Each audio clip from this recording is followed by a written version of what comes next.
இது என்னாலும் இப்படி இராது, இது என்னாலும் இப்படியே இராது.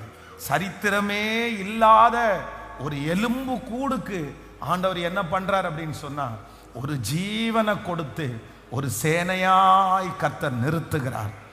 எலும்புகளை கர்த்தர் ஒரு மனுஷனா உருவாக்க முடியுமானால் நான் விசுவாசிக்கிறேன், என்னாலும் இது இப்படியே இராது.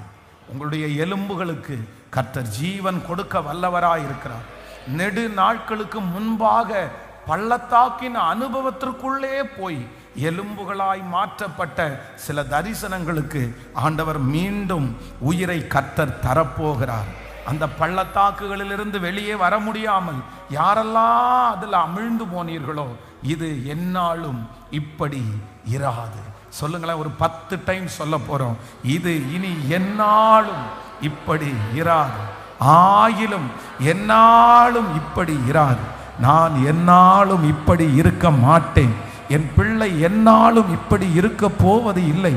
என் தொழில் என்னாலும் இப்படி இருக்க போவது இல்லை. என் ஆவிக்குரிய வாழ்க்கை என்னாலும் இப்படி இருக்க போவது இல்லை. என் குடும்பம் இனி என்னாலும் இப்படி இருக்க போவது இல்லை. என் சரீரம் என்னாலும் இப்படி இருக்க போவது இல்லை. ஒரு மாற்றத்தை தருகிற கர்த்தர் என் கூட இருக்கிறார். ஒரு மாற்றத்தை தருகிற கர்த்தரை நான் ஆராதிக்கிறேன். ஒரு மாற்றத்தை தருகிற தேவனை ஆராதிக்கிறேன். இயேசுவே, இப்போ சாங்ஷன் பண்ணுங்க ஆண்டவரே.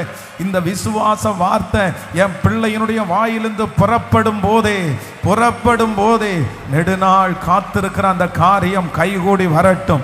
அநேக நாட்களாக ஜெபித்து கொண்டிருக்கிற அந்த காரியம் கைகூடி வரட்டும். இயேசுவே, அந்த கண்ணீர் மாற்றப்படட்டும்.